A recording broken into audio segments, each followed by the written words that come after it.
Hi, my name is Veronica Rose. You are most welcome to the Experts Corner. If you have not yet subscribed to this channel, feel free to subscribe, share the video, like. In this video, the main purpose is to ensure that knowledge goes viral. So feel free to share the video with your friends, your coworkers, and your colleagues. So from the time I became CDPSE certified, I've been getting quite a number of questions on how I prepared for the exam. And in this video, I would like to address those questions that you've been asking me. How did I prepare? Where do we get the CDPSE material? How is the certification process? And all things related. I've written a blog to address the same question, but now mostly in what I'm going to share in this vlog, it is more of what is in the blog that I published in May of this year. So feel free to check out the blog from my LinkedIn page. So CDPSE stands for Certified Data Privacy Solutions Engineer. And CDPSE is an ISACA certification. ISACA certifications are some of the most popular and highest paying worldwide. And it is estimated that 11% of IT professionals in the United States and Canada are ISACA certified. And their salaries are around 12% above the North American average. So you can imagine that. So according to the ISACA's 2020 annual report, I am not sure if you read it, but if you read it, or if you haven't yet read it, just go to the ISACA website, look for the 2020 annual report. You'll get some facts about the CDPSE certification and other ISACA certifications. But from the report, the 2020 report, it showed that 265% plus number are either CISA certified, they are CISM certified, they are CIRIC certified, CJET certified, or CDPSE certified. So that tells you the number of people who take ISACA certifications. So when ISACA introduced the CDPSE certification, it became among the most successful certification launches in ISACA's history, as evidenced by more than, I think, 11,000 adopters in 2020. So there was an early adoption option, and also currently people are taking the exam. So ISACA's certifications are more into IS audit and assurance, data privacy, cybersecurity, IT governance, emerging technologies, and all related. So currently, I have 2 of ISACA certifications and then other certificates. Is a difference. So I hold the CISA certification. CISA stands for Certified Information Systems Auditor.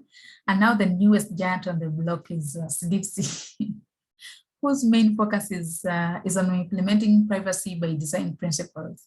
So privacy by design promotes a privacy-first approach in implementing new processes or systems to ensure that, basically to ensure privacy compliance before anything else. So I've published and shared a blog on how I prepared for my CISA exam,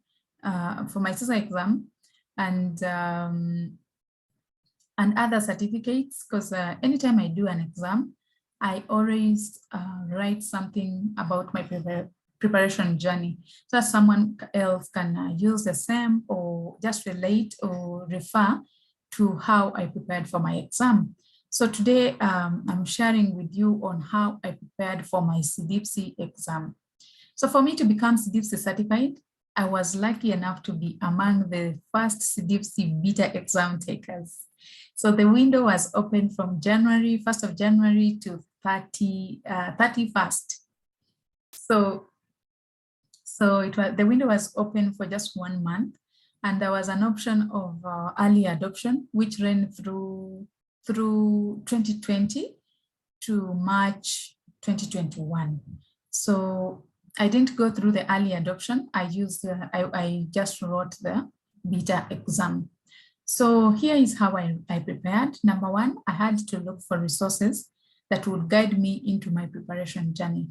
One of the resources were the CDPSE manual, the first edition.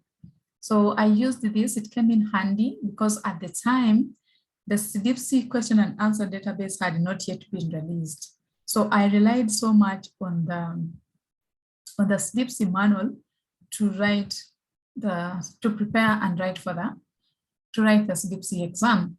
So the manual has 3 domains. Domain 1 is on data governance that carried 34% for the exam. Domain 2 has data architecture that carries 35% on the exam. And domain 3 has data lifecycle that carries 30% of the exam. Other resources that I read were the NIST privacy framework because it had just been released, and also the ISACA privacy principles. You can find them on the ISACA website. I also reread through the EU GDPR that was enacted in 2018 because I realized I needed to understand more of the principles of the GDPR and considering what we have in the CDPSE manual, and some other articles related to data privacy. So the entire preparation journey took me 2 weeks because the window was a bit tight. I only had 1 month to prepare and do the exam. So I had the deadline of sitting the exam by 30th of January. So I scheduled for my exam 2 days prior to the deadline date because it's required 48 hours for you to schedule for your exam. So on the exam date, I had already read, so I didn't open the manual at all.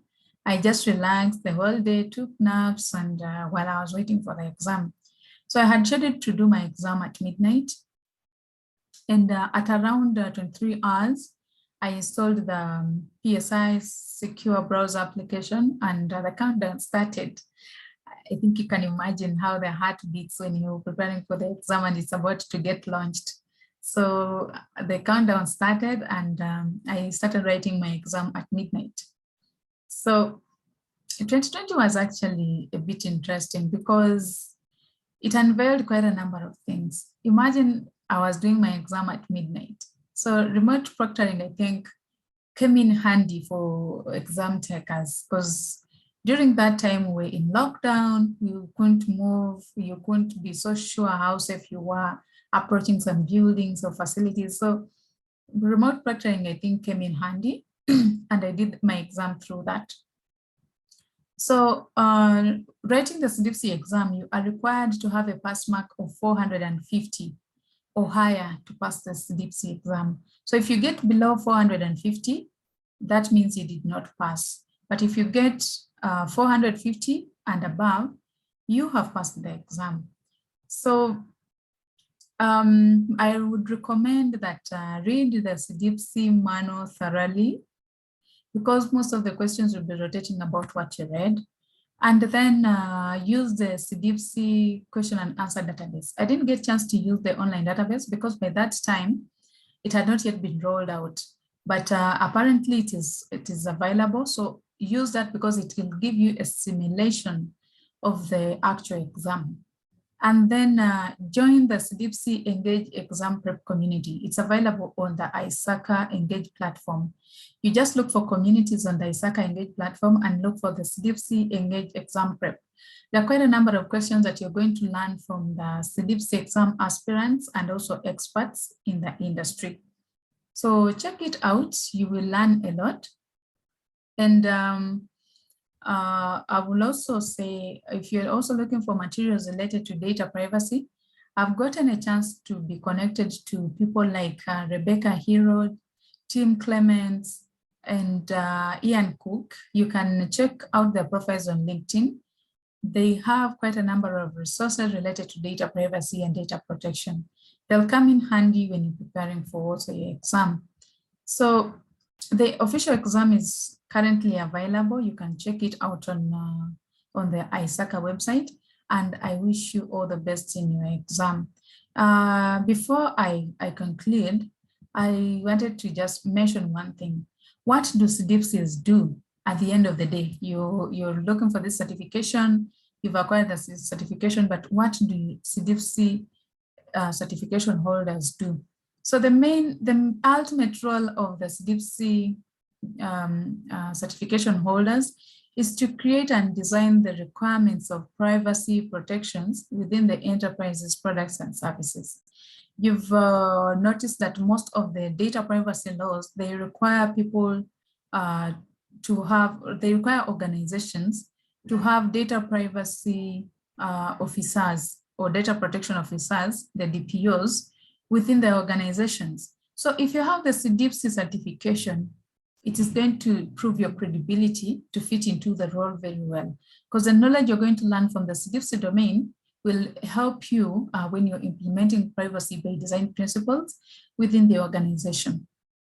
So after my exam, I got an opportunity to also participate in the CDPSE beta exam, in-depth interview with the ISACA team, whose purpose was to understand my motivations of taking the exam.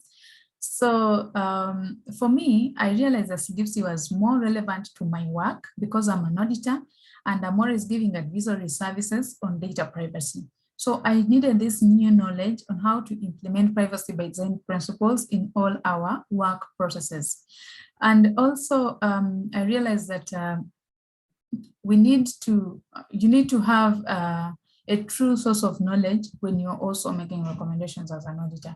So the CDPSE certification or the CDPSE course content has all that, and it will enable you, even when you just want to transition from another career into privacy, it will help you and provide you with enough knowledge. So for more information about the CDPSE certification, the requirements, and anything related to CDPSE, go to the ISACA website.